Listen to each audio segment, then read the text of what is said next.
안녕하세요. 오늘도 사연살롱을 찾아주셔서 감사합니다. 저는 결혼한 지 올해로 딱 20년 차가 된 40대 여성입니다.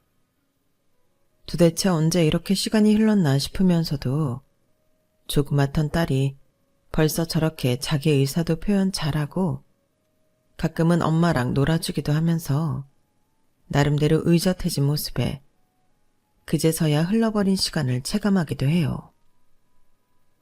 아이를 낳기 전에는 낳는 것 자체도 무서웠지만 낳은 이유가 괜히 참 두렵고 불안하고 그랬었어요. 아직 스스로도 미숙하게 느껴지는데 내가 과연 아이를 잘 키울 수 있을까? 내가 생각하는 건전하고 바른 아이로 키울 수 있을까? 세상은 너무나 빨리 변하고 있었고 세대 간의 격차도 점점 벌어지는 분위기에 제가 아이의 세상을 받아들이고 잘 이해해 줄 수 있을까? 정말 별의별 걱정이 다 들었던 것 같아요. 하지만 걱정만 하고 아이를 안 키울 수는 없는 노릇이니 낳고 나서는 정말 최선을 다해 키웠어요. 제가 두 오빠들 밑에 막내로 커서 집안의 경제적인 지원을 상대적으로 못 받고 자랐던 터라 제 아이에게는 그런 서름을 느끼지 않을 수 있도록 일도 육아도 열심히 했죠. 최소한 돈 때문에 하고 싶은 걸 못했다는 말은 안 했으면 좋겠다는 생각이었거든요. 그러려면 남편이 벌어오는 돈만으로는 부족하겠다 싶어서 육아휴직 딱 2년 쓰고 바로 회사에 복직을 했어요. 당시 사회적 분위기로는 육아휴직 쓰고 온 여자들은 책상이 없어져 있어도 이상할 게 없었던 터라 휴직 후 돌아온 저의 입지는 안 봐도 뻔했어요. 그나마 책상이라도 안 치운 걸 감사히 여기며 언제든 아이 때문에 일을 때려치울 사람 취급받으며 부당한 대우를 받아도 몇 년이고 승진 후보 순위에서도 밀려도 그러려니 하면서 묵묵히 일했죠. 하지만 그렇게 일자리를 유지하기 위해서는 당연히 주변의 도움이 필요했어요. 제가 복직하는데 많은 찬성과 반대가 있었지만 누구보다 저를 지지해 주셨던 건 친정 엄마셨어요. 그래서 아이가 3살이 되고 어린이집에 보내게 되면서 제가 일하는 시간 동안 친정 엄마께서 아이를 봐주시게 됐죠. 그렇게 아이가 초등학교 들어가기 전까지 5년가량은 친정엄마의 도움을 받아 나름대로 편하게 육아를 했던 것 같아요. 물론 퇴근하고 돌아오면 다시 제 몫을 해야 하긴 했지만 적어도 회사에 있는 시간 동안은 마음 편하게 일에만 집중할 수 있었으니까요. 그런데 어느 날 엄마께서 갑작스럽게 허리 디스크가 터지셔서 수술을 받게 되시고 나서부터는 친정 엄마께 아이를 맡기기가 힘든 상황이 됐어요. 아우, 괜찮다니까 얘는 애 안는 것만 조심하면 될 것 같은데 이제 안아줘야 하는 나이도 아니고. 아니에요 엄마, 몸 조심해야 하는데 어떻게 애를 맡겨요. 여기까지 키워주신 것만 해도 감사한데 제가 방법을 생각해 볼게요. 다른 엄마들에게 물어보니 초등학생 아이는 이런저런 학원에 보내서 혼자 있을 시간을 줄인다고 하더군요. 저도 그 방법을 생각해보지 않은 건 아니었지만 그래도 아이가 이제 막 유치원을 졸업했다 보니 워낙 애처럼 느껴져서 여러 가지로 걱정은 되더라고요. 여보, 이제 엄마 건강도 걱정되고 해서 더 이상 수민이 못 맡길 것 같은데 우리 수민이 이제 어떡하지? 우리 부모님한테 물어볼까? 그래도 돼? 전에 한번 여쭤봤다가 거절당했었잖아. 친정 엄마께서 아이를 본격적으로 봐주시기로 하기 전에 혹시 모를 상황에 대비해 시댁에도 여쭤본 적이 있었거든요.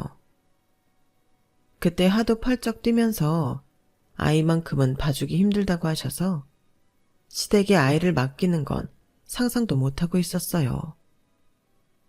연세도 있으신데 싫으시다는 걸 억지로 졸라서 맡아달라고 할 수는 없는 노릇이니 저희를 도와주실 수 있는 선행선은 제외되신 지 오래였어요. 그런데 남편이 의외의 말을 하더군요. 그러니까 나도 엄마가 육아는 힘들어서 못하겠다고 학을 떼셔서 그런 줄로만 알았는데 알고 보니까 형네 아들은 봐주고 계시더라고. 그래서 힘들다고 한 건지 뭔지. 아무튼 조카 봐준 지는 꽤 되셨나 보던데 걔네 봐주는 김에 좀 봐달라고 하면 안 되려나 싶어서. 뭐? 정말? 꽤 됐다고? 왜 이때까지 몰랐지? 우리랑 있을 땐 딱히 그런 말이 오고 가질 않았으니까. 어쩐지 조카는 수민이에 비해 할아버지 할머니한테 편하게 대한다 싶더니 성향 차이인 줄 알았는데 같이 살아서 그런 거였나 봐. 아, 그래? 근데 그렇게 애보기 싫다고 하셨던 분이 겨우 맡아서 봐주고 계신 것 같은데 우리 애까지 봐달라고 해도 되는 걸까? 우리도 최대한 부탁 안 하다가 하는 거니까 좀 부탁해봐도 되지 않을까? 애들끼리 있으면 자기들끼리 놀 테니까 엄마도 오히려 더 편할 수도 있는 거고. 그래 뭐 한번 부탁이나 해봐. 싫다고 하시면 어쩔 수 없는 거고. 얘기해보겠다건데 굳이 뜯어말린 이유도 없고 혹시나 봐주신다고 하면 저희야 좋은 거니 남편이 알아서 하게 내버려뒀어요. 안 될 가능성이 90% 이상이라고 생각했기 때문에 별 기대도 없었죠. 그런데 의외로 몇 주 뒤 남편이 뜻밖의 소식을 전해왔어요. 엄마가 수민이 봐주신대 여보. 어? 정말이야? 형석이 봐주는 시간 동안만 봐주신다고 했어. 우리도 뭐 퇴근 후까지 봐달라고 할 건 아니니까. 잘 됐지. 와, 아무리 애 보는 김에 봐준다고 해도 하나 보는 거랑 둘 보는 거랑 또 다르실 텐데. 너무 감사하다. 잘해드려야겠네. 사실 저희에게는 그렇게 아이 못 봐준다고 선을 긋고 아주버님네만 아이를 봐준다는 게 저희 입장에선 충분히 속상할 수도 있는 일이었지만 별 생각 없이 넘겼던 이유가 따로 있었어요. 시아버님 집안이 대대로 법조계 집안이셨는데 유일하게 법조계에 진입하지 못하신 게 저희 아버님이셨거든요. 그래서 아버님께서는 두 아들들을 당신을 대신해서 법조인을 만드시라고 노력하셨다고 들었어요. 하지만 제 남편은 법조계 관심도 없었고 그쪽으로 전공을 할 만큼 성적이 높았던 것도 아니라서 자연스럽게 일반 기업 쪽에 취직하는 길로 빠졌고 어릴 때부터 공부를 잘하고 머리가 비상했던 아주버님은 아버님의 뜻에 따라 법조인의 길을 걷게 되셨어요. 아주버님은 시부모님의 오랜 원한을 풀어드렸다고 해도 과언이 아닐 정도로 결혼마저도 같은 변호사 사무실에서 일하다가 만난 변호사분과 결혼하셨어요. 그래서인지 남편에게도 아주버님을 통해 몇 번 변호사들과 선을 보도록 권유를 하셨지만 남편은 결혼도 원하는 사람과 자연스럽게 만나서 하고 싶은 마음에 선자리를 거부했고 지금의 저를 만나 결혼을 하게 되었죠. 근데 당신 진짜 후회 안 해? 그때 변호사 여자 만나서 결혼했으면 지금보다 더 풍족했을 거 아니야. 무슨 그런 소리래. 그랬으면 지금 당신을 못 만났을 텐데. 그 사람도 괜찮았을 수도 있지. 에이, 시작부터 조건만 보고 만나는 사이인데 서로 괜찮을 리가 있나. 나도 평생을 부모님 뜻 거스르고 살아서 좀 죄송스럽긴 한데 그래도 형이 나 대신 부모님 뜻대로 살고 있잖아. 자식이 둘이나 있는데 한 자식이라도 뜻대로 살고 있으면 된 거지. 이런 얘기하면 형한테 참 미안하지만 난 어릴 때부터 형이 참 안 됐다고 생각했거든. 부모님 뜻대로 살아서 사회적으로 성공도 하고 좋은 집안 자제에 같은 변호사 부인도 얻었다지만 항상 형을 보면 뭔가 행복해 보이지가 않았어. 형도 나한테는 늘 하고 싶은 걸 하라고 했었고 정말? 아주버님이? 지금은 워낙 무뚝뚝하신 데다가 집안에서 워낙 총애를 받고 계셔서 남편에게 그런 조언을 했을 거라곤 상상도 못했어요. 하지만 남편의 말을 듣고 보니 아주버님도 이렇게 학벌과 완벽을 강요하는 집안 분위기에 숨통이 막히는 부분도 있겠구나 싶더라고요. 어쨌든 그런 분위기 탓에 시부모님의 요구 조건을 충실히 이행하며 살아온 아주버님 네에는 봐줘도 우리 애는 못 봐주신다고 하는 게 전혀 이해가 안 가는 건 아니었어요. 처음엔 저도 남편이 이런 차별을 받고 자란 게 속상하고 안타까웠지만 참 사람이라는 게 적응의 동물이잖아요. 저도 모르게 이 집안 분위기에 융화되어서 시부모님이 저희 집보다는 아주버님 쪽 집안을 더 챙겨주고 예뻐라 하는 것에 면역이 생기더라고요. 저야 어차피 친부모님은 아니다 보니 그러려니 하면 그만이었고 남편이 안쓰러울 땐 그만큼 제가 더 챙겨주고 잘해주면서 나름대로 지혜롭게 시댁살이를 헤쳐나간 것 같아요. 그런데 갑자기 어머님께서 저희 애까지 봐주신다고 하니 그게 그렇게 감사할 수가 없었죠. 하지만 의외로 관문이 하나 더 남아있었어요. 여보, 전화 왔는데? 아, 나 지금 전화 받기가 좀 힘들어서. 누군데? 형수님한테 전화가 왔는데? 형님? 먼저 받아볼래? 알겠어. 평소에는 연락을 잘 안 주고받는 사이라 갑자기 전화가 왔다기에 무슨 일이 생겼나 걱정이 들더라고요. 집안일을 하고 있던 중이라 남편에게 받아보라고 했는데 물소리 너머로 남편의 언성이 약간 높아지는 듯한 느낌이 들더라고요. 여보, 왜 그래? 무슨 일이야? 일이 끝나고 겨우 달려가 전화를 바꿔 받으려고 했을 때는 이미 늦었어요. 남편이 이제 막 전화가 끊겨진 후더라고요. 남편은 누가 봐도 화가 많이 난 듯한 얼굴로 씩씩거렸어요. 왜 그러냐니까. 아니, 형수님이 황당한 소리를 하시잖아. 황당한 소리? 다음 주부터 수민이 맡기기로 엄마랑 이야기 마쳤는데 어떻게 그걸 알게 되셨나 봐. 그런데 자긴 형석이랑 수민이 같이 돌보는 거 반대래. 우리 보고 알아서 시터를 구하던지 하지 왜 애들을 같이 맡기려고 하냐잖아. 아니, 형님은 형석이 어머님한테 맡기면서 우리 보고는 왜 시터를 구하래. 그렇게 돈 잘 버는 분들도 시터 안 쓰는 건 다 이유가 있으신 거면서. 형님네가 왜 아이를 어머님께 맡겼는지 물어본 적은 없지만 부모 마음이야 다 뻔하잖아요. 남의 손에 맡기느니 할머니, 할아버지 손에 맡기는 게 아이가 학대의 위험도 없고 애정 결핍을 앓을 부담도 없이 키우는 길이었으니까요. 그러니까 안 그래도 물어봤지. 근데 참. 이유가 화가 나서 나도 좀 흥분했지 뭐야. 뭔데? 형석이 머리 좋고 공부도 잘하는데 우리 애랑 같이 지내면 머리가 나빠질 거래라 뭘 하나. 우리 수민이가 맨날 놀이터에서 놀고 성적도 그저 그렇다고 옆에 두기가 싫대. 그동안 본인들이 형석이 공부하는 습관 들여놓고 잘 키우려고 노력했던 것들이 수민이 옆에 가면 다 사라질 거라면서. 솔직히 그것도 좀 좋게 말씀하셨으면 모르겠어. 공부 잘하는 애들 엄마들은 공부 못하면 같이 놀지 말라고 그러기도 하니까. 어떻게든 이해할 수도 있었을 것 같은데 말을 너무 심하게 하잖아. 머리 나쁜 것도 옆에 있으면 없는다나? 형석이가 수민이한테 안 좋은 영향만 미칠 것 같다고 길길이 날뛰는데 나도 그걸 듣고만 있을 수가 있어야지. 뭐? 정말 그렇게 말하셨어?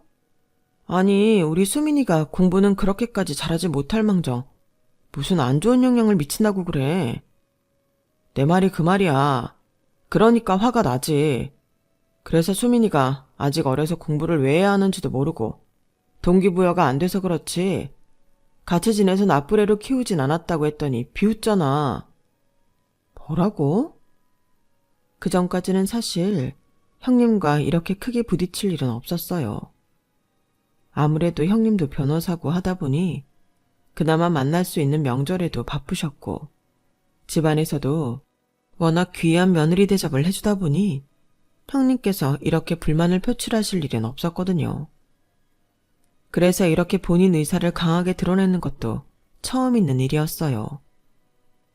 그런데 그게 하필 저희 자식을 까내리면서까지 자기 자식과 함께 붙여놓지 말라는 요구이니 저와 남편은 황당해서 눈이 돌 수밖에 없었어요. 어떡하지? 어머님께 말씀을 드려야 하나? 말씀을 드리긴 뭘 드려. 우린 딱히 불만도 없는데. 불만 있음 형수님이 얘기하라 해. 참나. 그동안 우리를 대체 어떻게 생각한 거야? 어이가 없네 정말. 그러게 사람 진짜 그렇게 안 봤는데 뭐 우리한테 말도 안 되는 짓 했어도 설마 시부모님한테는 그런 소리 못하겠지. 당신 말대로 가만히 있는 게 낫겠다. 괜히 말 얹었다가 집안 시끄러워지는 것보다는. 어머님께 따로 이 일에 대해 말씀을 드려볼까 고민도 했었지만 그냥 넘어가기로 했어요. 아무리 어머님 아버님이 형님과 아주버님을 예뻐하고 시조카까지 예뻐한다고 해도 이런 일에는 화가 나실 거라고 생각을 했고 괜히 집안에 분란 일으키기도 싫었거든요. 수민아, 내일부터는 엄마 아빠 퇴근할 때까지 친할머니네서 잠깐 지낼 거야. 그런데 거기 형석이도 있을 거거든? 와, 정말? 형석이 좋아. 형석이 착해. 그래? 형석이 좋아? 다행이네. 형석이는 원래 나한테 잘해줘. 생각보다 딸의 반응이 좋아서 놀랐어요. 형석이는 늘 명절에도 공부를 한다고 제 딸과는 잘 못 놀았거든요. 그래도 어떻게 나름대로 애들끼리 친분이 있었는지 딸이 좋아하는 모습을 보니 내심 안심은 되더라고요. 그래. 근데 수민아, 이건 엄마가 정말 혹시나 해서 말하는 건데 만약에 같이 지내는데 형석이가 수민이한테 막 나쁘게 하거나 괴롭히면 엄마 아빠한테 꼭 말해줘야 해. 엄마 아빠가 바로 도와줄 테니까. 혼자서 막 울거나 그러면 안 돼. 무슨 일 있음 바로 얘기해. 응? 형석이 진짜 착한데? 그럴 일 없어 엄마. 에이 그래도 엄마는 걱정이 돼서 그러지. 만약에, 아주 만약에 말이야. 알겠지? 꼭 약속해. 알겠어, 약속. 손가락까지 단단히 걸며 약속을 한 뒤에야 조금 마음이 놓였어요. 아직 둘 다 어리기는 해도 한쪽은 아들이니 만약 형님이 나쁜 짓이라도 했으면 힘 차이 때문에 저희 딸이 너무 괴롭힘 당할까봐 걱정이 되더라고요. 그래도 애들끼리 사이도 좋다고 하고 설마란 생각도 들어서 무슨 일이 생기기 전까지는 함부로 형님이나 형석이를 의심하지 않기로 했어요. 그렇게 아이를 시어머니 손에 맡기고 몇 달 동안 별다른 일은 없었어요. 아이는 학교 다녀와서 학원도 가고 사촌과 함께 공부도 하는 시간을 꽤 즐겁게 생각하는 것 같더라고요. 제가 딸을 픽업하러 갈 때마다 얼핏 봐도 둘은 사이가 좋아 보였고요. 그래도 나름 사촌이라고 애한테까지는 형님이 못할 소린 못했구나 싶었어요. 대신 그 뒤로 저한테는 틱틱거리는 게 느셨어요. 원래는 있는 듯 없는 듯 제게 보이지 않는 벽을 두시던 분이었는데 아이들이 시어머니 손에 같이 크는 게 불만이 꽤 크셨는지 그 화풀이를 저한테 하더라고요. 차마 남편에게는 못하겠는지 틈만 나면 은근슬쩍 저를 무시하지 못해 안달난 사람처럼 구셨어요. 처음 몇 번은 저도 울컥 화가 치솟았지만 왜 저러시는지 이유를 알아서인지 금방 쉽게 무시하게 되더군요. 하지만 그 수위가 본격적으로 높아지기 시작한 건 추석날 오랜만에 시댁 식구들이 모여 식사하는 자리 이후부터였어요. 식사를 하는 내내 어머님이 갖고 온 고기 반찬이나 온갖 비싼 반찬들을 다 집어다 형석이 앞으로만 놔주시더라고요. 제 딸은 잘 먹고 있는지 아닌지 눈길조차 주지 않은 채로요. 물론 엄마인 제가 있으니 그런 걸 수도 있겠다 싶었지만 형님도 같이 있는 자리였고 그 행동이 너무 자연스러워서 평소에도 형석이만 챙길 것 같다는 생각이 들더라고요. 하지만 다 저의 추측일 뿐이니 묘하게 불편한 마음만 가지고 가만히 있었는데 저희 딸이 마지막 남은 디저트를 먹으려고 집은 순간 어머님이 갑자기 제 딸에게서 케이크를 확 뺏으시더라고요. 이거는 형석이 줄 거다.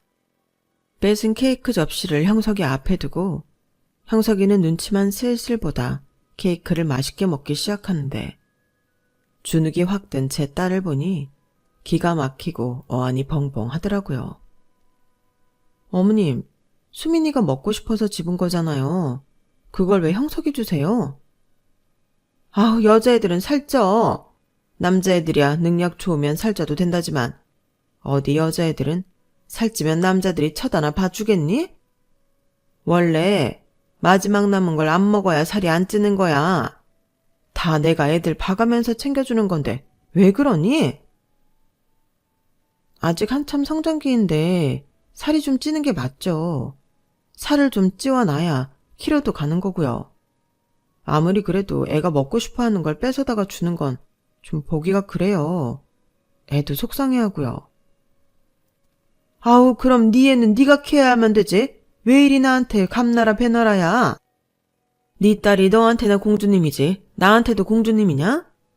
난 말야 공부 잘하고 집안 뜻 이어받을 손주가 필요한 거야.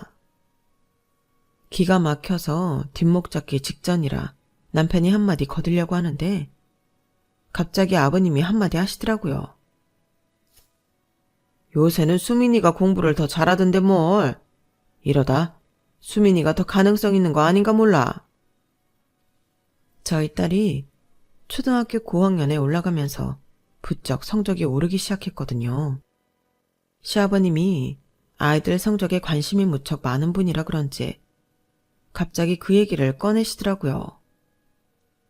솔직히 난 예전에는 얘네들 자식이라 수민이한테는 기대가 크지 않았는데 요즘 수민이가 받아오는 성적표 보니까 오히려 수민이한테 더 기대를 해볼 만 하겠더라고. 애가 맨날 형석이 공부하는 것만 구경하더니 어느 날부터 자기도 연필 잡고 공부하기 시작하더라고. 그러더니 막 성적이 느는 거야. 이런 거 보면 괜히 맹모 삼천지교 이런 말이 있는 게 아니라니까. 공부는커녕 시간만 나면 동네 놀이터 나가 놀기 바쁘던 애가 공부에 흥미를 붙였으니 원. 둘째 너는 형네한테 고마워해라. 딸이 성적이 확 오르기 시작한 것도 집에 있으면 늘 공부만 하도록 교육받은 형석이의 영향을 크게 받은 것도 사실이겠지만 굳이 저희 딸이 열심히 공부해서 이뤄낸 성과마저 형님네 공으로 돌리는 시아버님이 순간 못마땅해서 차마 입이 안 떨어지더군요. 그런 제 마음을 읽었는지 남편이 나서주더라고요. 아버지도 참, 물론 형석이 덕분에 자극받았겠지만 우리 딸이 열심히 한 거죠. 어머, 정말 그렇게 생각하세요, 서방님? 우리 형석이는 요새 성적이 좀 떨어졌는데 수민이랑 같이 지낸 후부터 조금씩 떨어지더니 요즘은 옛날 같으면 상상도 못할 성적이 나오더라고요. 그런데 수민이는 성적이 올랐다고요? 내가 이럴 줄 알고 둘이 같이 봐주시는 거 반대한 건데 부모들이 괜히 자식한테 더 공부 잘하는 애랑 놀라고 하겠어요. 다 서로 영향 주고 받으니까 그런 거지. 아, 우리 형석이는 머리도 좋고 성적 떨어질 애가 아닌데 어쩌다 이렇게 된 건지 제가 속상해 죽겠어요 정말. 아우, 신경 못 쓴 내 탓이지 애미야. 걱정 마라. 내가 형석이 다시 마음 잡을 수 있도록 환경을 만들어 놓을 테니까. 정말요 어머님? 역시 어머님밖에 없어요. 어머님도 아시잖아요. 형석이야말로 이 집안 대를 이어서 또 법조계로 갈 인물이라는 걸요. 3대까지 변호사 시켜서 법조인 집안 만들어야죠. 안 그래요? 그럼 당연하지. 우리 손주까지 변호사 하겠다는데 이 할미가 열심히 지원해줘야지. 어차피 여자애들은 공부 잘해봐야 대학 졸업하고 회사 들어가도 오래 다니지도 못하고 시집이나 가버릴 텐데 공부가 다 무슨 소용이겠어요. 아들한테 더 지원이 간 게 맞죠. 네? 형님, 무슨 말씀을 그렇게 하세요? 요즘은 여자들도 다 능력 있는 시대예요. 결혼도 필수가 아니라서 능력 키워서 경제적으로 독립하는 여자들도 많고요. 그러려면 딸들한테도 똑같이 지원을 해주는 게 맞죠. 저는 제 딸 나중에 하던 공부 다 포기하고 시집가서 전업주부 한다고 해도 지금 당장 배우고 싶은 것들 지원 안 해줄 생각 없어요. 꼭 법조인 집안 만들려고 애를 낳아서 키우는 건 아니잖아요? 짜증이 확 나서 뼈를 때리는 말을 골라서 하니 시어머니와 형님이 동시에 뚜껑이 열리는 게 보이더라고요. 하지만 저도 화가 너무 나서 뱉은 말을 처리할 생각은 없었어요. 저한테는 누구보다 소중한 딸이고 딸이 열심히 해서 이뤄낸 걸 남의 공으로 돌리고 싶지 않아요. 제 딸이 공부를 앞으로도 쭉 잘해서 뭘 하든 전 다 지지해줄 생각이고요. 집안 뜻 안 따른다는 이유만으로 제 딸을 차별 안 해주셨으면 좋겠어요. 아니, 동서 정말 웃긴다. 정말 형석이 공이 없다고 생각하는 거야? 다 원참. 수민이가 형석이 공부하는 스타일을 옆에서 베꼈는지 아니면 공부 정리해놓은 노트라도 훔쳐봤는지 동서가 어떻게 알아? 갑자기 성적이 오를 것 같았으면 진작에 올랐어야지. 동서는 사람이 어쩜 그렇게 뻔뻔해?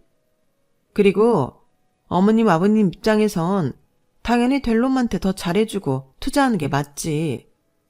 어차피 동선의 딸내미는 공부 잘해봤자 변호사 시킬 생각도 없는데 무슨 일을 하게 될 줄 알고 투자를 해.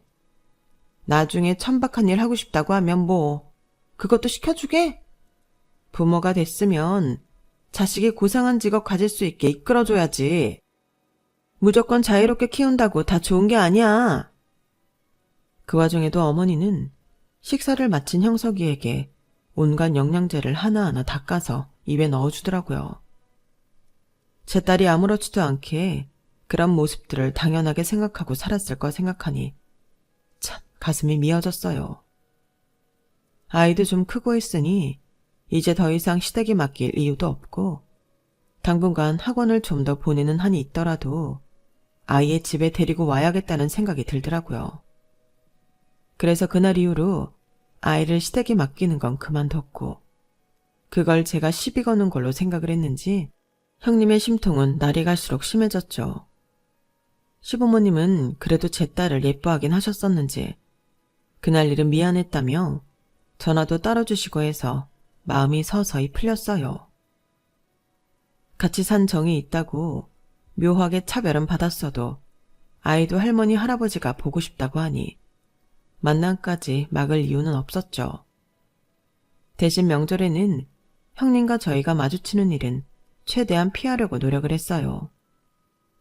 형님은 그것마저도 마음에 안 들었는지 어떻게든 저희에게 일정을 안 알리고 시댁에 방문해서 우연히 마주치는 일을 기어이 만들어 내시더라고요.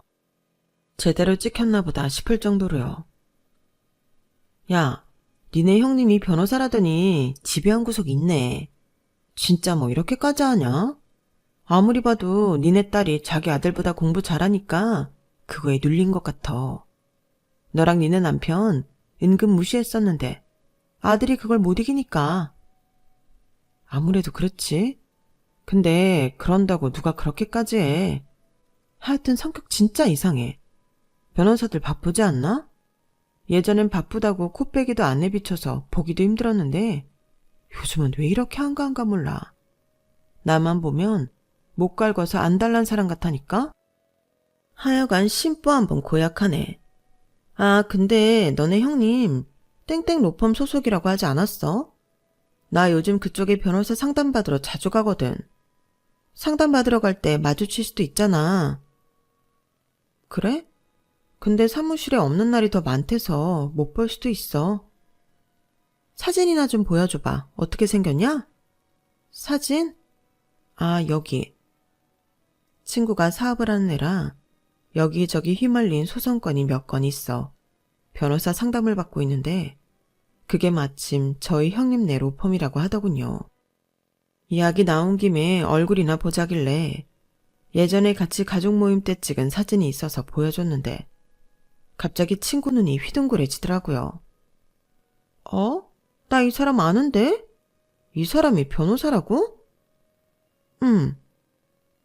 왜? 본 적 있어? 본 적이 있는 정도가 아니라 이 사람은 나 정말 자주 봐.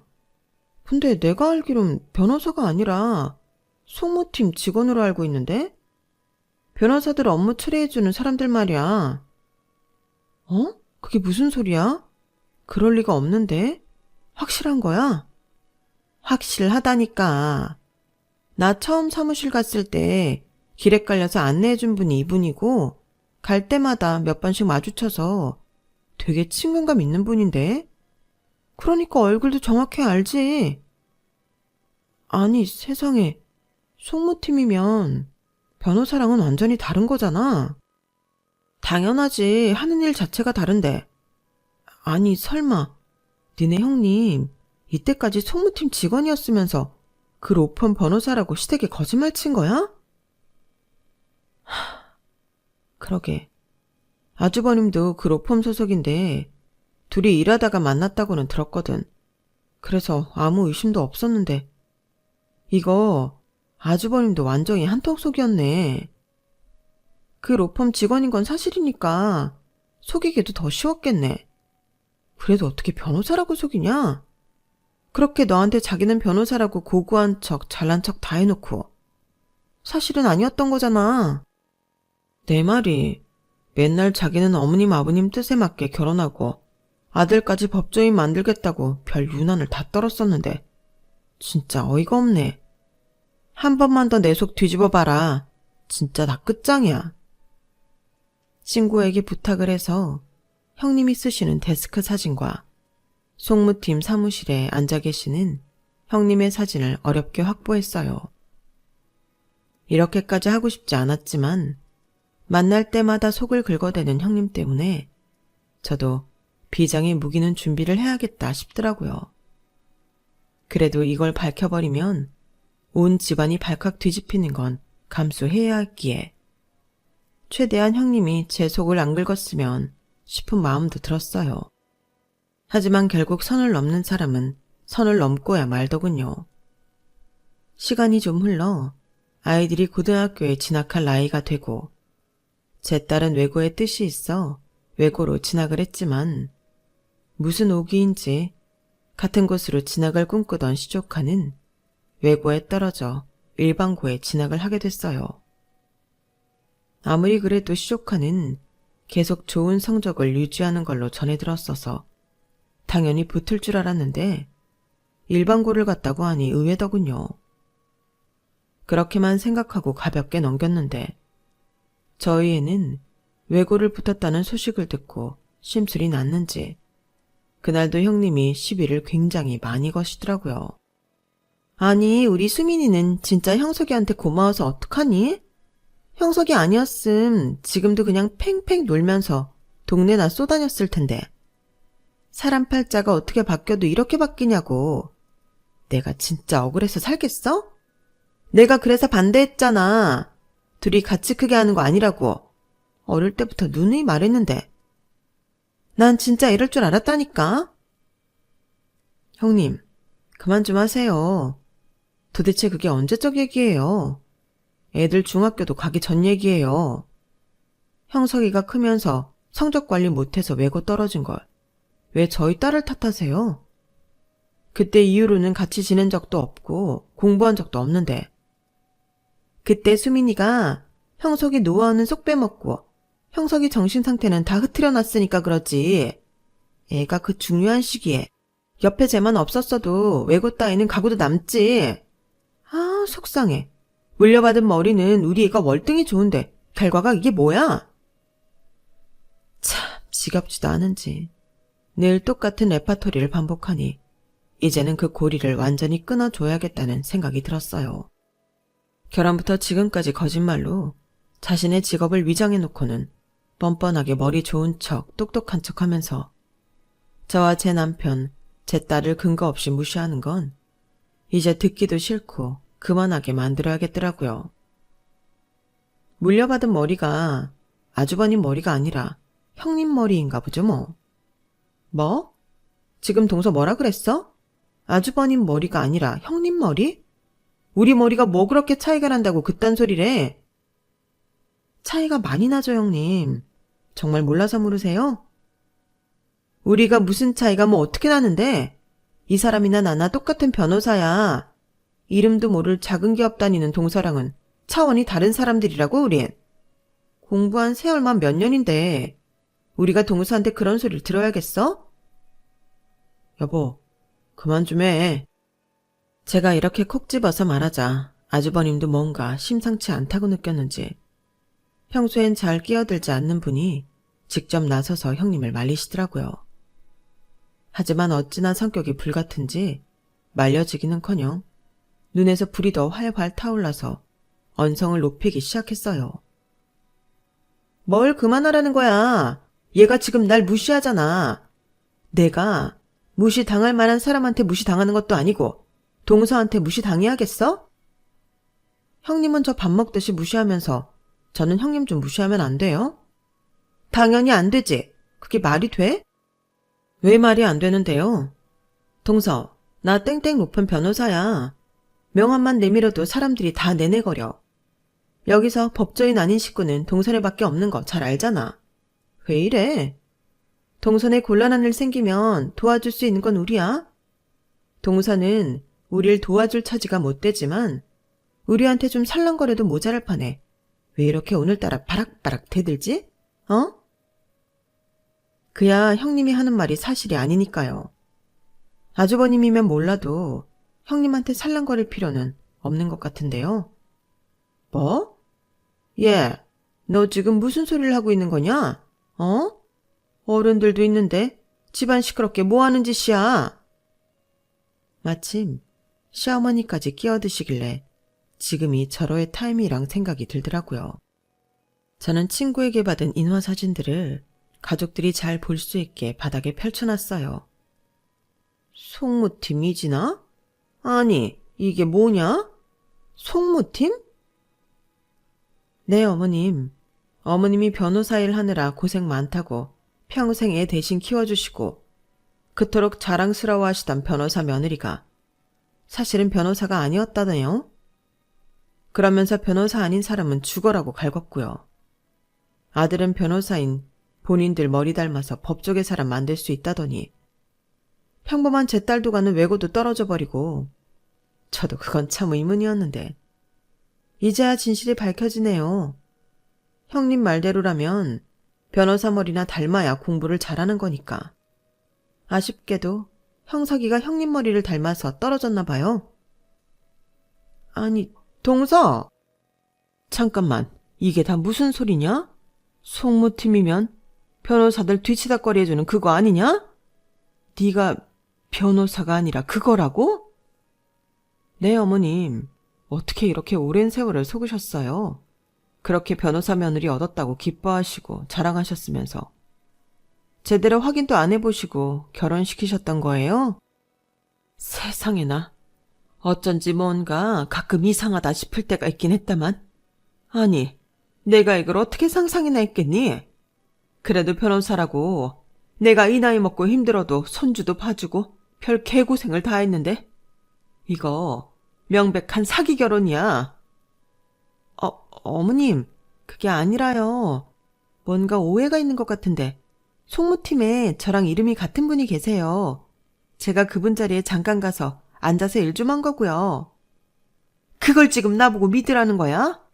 내가 지금 니네 회사 찾아가서 싹 다 물어봐도 되겠어? 정말 잘못했습니다, 어머님. 아유, 내 팔자야. 내 뒷목. 넌 이놈 시끼? 너도 저 여우 같은 년한테 속은 거지, 어? 너도 알고 우릴 속였냐? 죄송합니다, 어머니. 결혼만큼은 제가 하고 싶은 대로 하고 싶었어요. 다른 건 다 어머님 뜻대로 해드렸잖아요. 뭐라고? 아휴, 이 자식아. 아무리 그래도 그렇지 부모를 속여. 내가 큰며느리도 변호사라고 얼마나 자랑질을 하고 다녔는데 그걸 속여. 아우, 내 팔자야. 시댁은 그야말로 말 그대로 뒤집어졌고 그 이후로 몇 년간은 가족 모임이 아예 이루어지지 않았어요. 저야 시댁 가서 좋았던 기억은 거의 없었기 때문에 마음은 좀 불편하긴 해도 몸은 편해서 좋더군요. 남편과 아주버님에게는 따로 사과는 드렸어요. 괜히 제가 밝히고 싶지 않았던 비밀을 터뜨려 곤란하게 해드렸으니까요. 괜찮아요, 재수씨. 어차피 언젠가는 들킬 일이 없고 항상 마음이 불편했는데 차라리 이렇게라도 들키니 속이 시원하네요. 우리 집사람이 워낙 무례하게 굴기도 했고 사실 집사람도 이것 때문에 스트레스를 많이 받았었거든요. 사실대로 이야기하고 결혼하자니 반대할 것 같고 어차피 같은 사무실 다니니 적당히 위장해서 결혼하고 나중에 밝히자고 하고 결혼했는데 좀처럼 타이밍은 안 나고 재수씨 들어오니 변호사 며느리라며 차별이 더 심해져서 도저히 밝히기가 힘들었나 봐요. 나중엔 진짜 착각도 든다고 해서 정신과 상담도 받아볼까 고민했었다니까. 어떻게 보면 재수씨 덕분에 잘 넘긴 거지. 그동안 재수씨도 우리 부모님 욕심에 괜한 차별당하느라 너무 고생 많았어요. 이제는 있는 그대로 좀 같이 잘 살아봐요. 다행히 아주버님은 좋게 넘어가 주셨어요. 알고 보니 형님도 스스로 스트레스를 엄청나게 받으셨던 모양이더라고요. 시댁에서 주는 압박감 아닌 압박감에 병이 들어가고 있던 모양이었어요. 도대체 그놈이 학벌이고 직업이고 법조인 집안이라는 게 뭐길래 이렇게까지 두 집안을 서로 경계하고 갈라놓게 하는지. 시부모님의 과욕과 어리석음에 여러 사람 마음에 멍이 든 것 같아 마음이 좋지만은 않더라고요. 저와 제 자식에게 한 짓은 용서받을 수 없는 잘못이지만 저도 그만큼 되돌려줬다고 생각은 해서 그렇게 죽을 만큼 밉지는 않네요. 당장은 형님과 잘 지낼 수 없겠지만 시간이 지나고 서로의 입장을 헤아릴 수 있는 순간이 온다면 언젠가 안부 정도는 물을 수 있는 사이가 될 수 있지 않을까 싶어요. 제 이야기는 여기까지입니다. 들어주셔서 고맙습니다. 가족과 행복하게 건강하게 잘 지내시길 바랍니다. 여러분, 사연 댓글에 응원과 현명한 조언 부탁드려요. 좋아요와 구독은 저에게 큰 힘이 됩니다. 오늘도 좋은 일 가득하세요.